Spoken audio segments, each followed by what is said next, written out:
గౌరవనీయులు మన ప్రీతమ ముఖ్యమంత్రి శ్రీ రేవంత్ రెడ్డి గారికి, అలాగే మంత్రివర్యులు టూరిజం మినిస్టర్ జూపల్లి కృష్ణారావు గారికి, ఇతర శాసనసభ్యులకు, ఎంపీ పార్లమెంట్ సభ్యులకు, మా సీఎం రమేష్ గారికి, ఇతర ఆహ్వానితులకు, నాయకులకు, మీడియా మిత్రులకు, ఇక్కడ విచ్చేసినటువంటి ఆహ్వానితులకు, అలాగే ఇక్కడ పనిచేస్తున్నటువంటి కార్మికులకు, ప్రతి ఒక్కరికి నా హృదయపూర్వక నమస్కారాలు.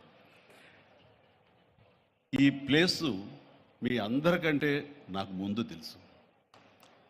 2000 సంవత్సరంలో రామ్దేవ్ ఇది ప్రారంభించినప్పుడు ఇక్కడ కొన్ని మొక్కలు పాంప్లెట్ వేసి మా ఇంటికి తీసుకొచ్చి, మీరు ఇల్లు కడుతున్నారు, ఏదైనా ఉపయోగపడుతుందో చూడండి అంటే వెంటనే ఎంత ముచ్చరేసిందంటే, ఎప్పుడో విదేశాలకు వెళ్ళినప్పుడు ఇలాంటి మొక్కలు, ఇలాంటి కళాకృతులు, ఇలాంటి అద్భుతమైనటువంటి సజీవ శిల్పాలు, జీవం ఉన్నటువంటి ఇలాంటివి చూస్తుంటే ఇలాంటి మనం తీసుకెళ్ళిపోతే బాగుండే, వాడ షిప్లో తీసుకెళ్తే బాగుండే అని అంత టెంప్ట్ అయ్యేవాడిని. అలాంటిది ఇక్కడ హైదరాబాదులో ఈ శివారుల్లో ఒకటి లభిస్తుందంటే కనుక చాలా ఆనందంగా ఉంటుంది. రామ్దేవ్ ఫస్ట్ ఆఫ్ ఆల్ నేను కూర్చున్న చోట బయట కనపడకుండా నాకు ఏదైనా ఫెన్సింగ్ లాగా ఉండాలి, అలాంటి గుబురుగా ఉండకూడదు అంటే అక్కడ చక్కగా కొమ్మల్ని ఒక ఫెన్సింగ్ లాగా అల్లి పైన మాత్రం గ్రీన్ ఉండేలాగా పెద్ద స్క్రీన్ చేశాడు. అది ఇప్పుడు చూస్తుంటే కనుక ఎంత బాగుంటుందంటే బయట నుంచి చూసేవాళ్ళకి నేను జైల్లో ఉన్నట్టు ఉంటుంది, అన్ని కటకటాల్లాగా ఉంటుంది.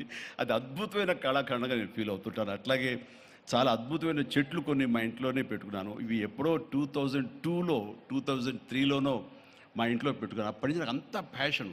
ఆ తర్వాత ప్రతి క్షణం ఈయన ఎదుగుదలను చూస్తూ వచ్చాను. ఎక్కడ నాకు ఈయన రామ్దేవ్ ఒక వ్యాపారవేత్తలా కనబడ్డాడు, ఒక కళాకారుల్లా కనబడతాడు. అందుకే నా మనసుకి అత్యంత దగ్గరగా అయ్యాడు. ఆ తర్వాత ఏదైనా వస్తే కనుక చూస్తారా మొక్కలు అంటే, ఇదివరకంటే ఏదో వేలల్లోనో లక్షల్లోనూ చెప్పేవాడు, ఇప్పుడు కోట్లలో ఉందంట కదయ్యా. నేను ఇప్పుడు నా సంపద అంతంత మాత్రమే ఉంది, కొనలేనేమో అన్నారు. కానీ చూడండి సార్, వస్తే మీరే టెంప్ట్ అవుతారు. ఇప్పుడు గౌరవ ముఖ్యమంత్రి గారితో పాటు అన్నీ వీక్షిస్తుంటే ఎంత టెంప్టింగ్ ఉందంటే, ఇవన్నీ మన ఇంట్లో పెట్టేసుకుంటే ఎంత బాగుంటుంది అనిపిస్తుంది. అంత అందంగా దీనికి కావాల్సిందని వ్యాపార దృక్పథం కాదు, కళాకారుల హృదయం, కళా హృదయం ఉండాలి.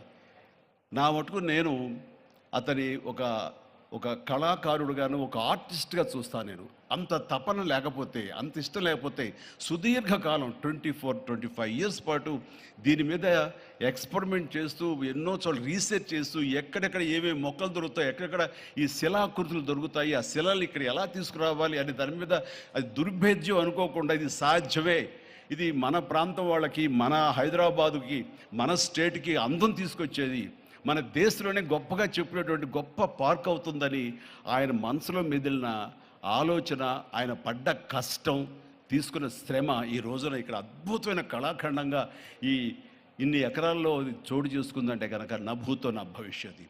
ఎవరైనా సరే అంత డబ్బులు ఉంటే కనుక ఏం వ్యాపారం చేద్దాం, ఇంత స్థలం ఉంది కదా, దీన్ని ఎలా రియల్ ఎస్టేట్ చేద్దాం, దీన్ని ఏదో గవర్నమెంట్ వాళ్ళ మన్నలతో వాళ్ళ పర్మిషన్లతో తీసేసుకుని అక్కడ మనం మల్టీ స్టోరీ పెట్టుకుంటే ఆయన జీవితం కాదు కదా, తరతరాలు కూడా నిలిచిపోతాడు. అలా కాకుండా ఆయన కేవలం ఒక లోపల ప్యాషన్, చిన్నప్పటి నుంచి కాలేజీ రోజులో చదివే దగ్గర నుంచి, ఆర్ట్ కాలేజీలో చదువుతున్న దగ్గర నుంచి కూడా ఆయన మదిలో ఉన్నటువంటి ఆయన బ్రెయిన్ చైల్డ్. అలాంటి దాన్ని ఈ రోజున ఈ రూపం తీసుకొచ్చారంటే ప్రతి క్షణం, ప్రతి కార్నర్ ముఖ్యమంత్రి గారు చూసి ఎంత ముచ్చటపడిపోతున్నారంటే అంత ఇంత కాదు. ఎలా చేశారు, ఇది ఎలాగొచ్చింది, అది ఎలా వచ్చింది అని అడుగుతున్నారు. నేను కొన్ని అడుగుతున్నాను. అడిగి ఇది షూటింగ్స్కి ఇస్తారా రామ్దేవ్ అని అడిగితే, ఇస్తానండి కానీ ఫస్ట్ షూటింగ్ మీదైతేనే అన్నాడు. ఇప్పుడు నువ్వు ఆ మాట అన్నావు కదా, ఇప్పుడు కొత్తగా హీరోయిన్ని తీసుకొచ్చి ఆ అమ్మాయితో స్టెప్లు వేయాలంటే ఈ ఎండలో ఎలా ఉంటుందేమో తెలియదు, కానీ ఏదో చలికాలం అయినప్పుడు నెక్స్ట్ చలికాలం అయితే చేస్తానయ్యా అన్నాను. ఈలోగా వర్షాలు పడి ఇవన్నీ ఇంకొంచెం పచ్చగా ఉంటాయండి, 1 or 2 ఇయర్స్ లోపల ఇది అద్భుతంగా ఉంటుంది, కంటికి కనువింపుగా ఉంటుంది చెప్పేసి ఆయన చెప్తుంటే కనుక ఐ కుడ్ ఇమాజిన్.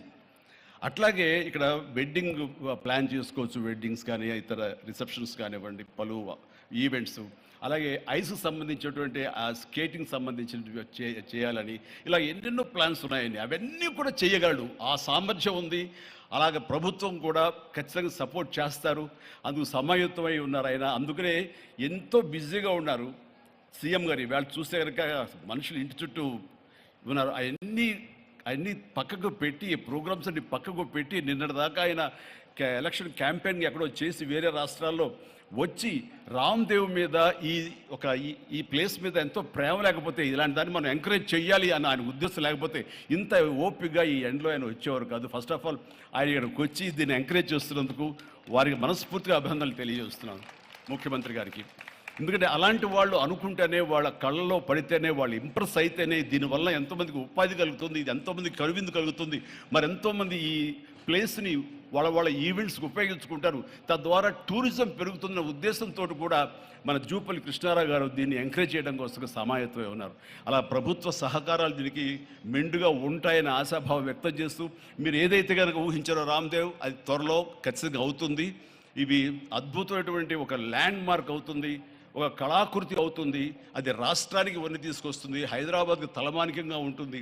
ఒక హైదరాబాద్ ఒక ఇల్లు అనుకుంటే ఇంట్లో ఒక అద్భుతమైన పెయింటింగ్ పెట్టుకుంటే ఎంత బాగుంటుందో ఆ పెయింటింగ్ ఈ రోజున ఈ ఎక్స్పీరియన్స్ తోటి నేను చెప్తున్నాను, this will be a beautiful piece of art. అందుకని మరొకసారి వారికి నా హృదయపూర్వక ధన్యవాదాలు, అభినందనలు తెలియజేస్తూ ఈ అవకాశం వచ్చినందుకు అండ్ సీఎం గారితో నేను ఈరోజు ఈ ప్రోగ్రాంలో పాల్గొన్నందుకు నా సంతోషాన్ని తెలియజేస్తూ all the very best, God bless.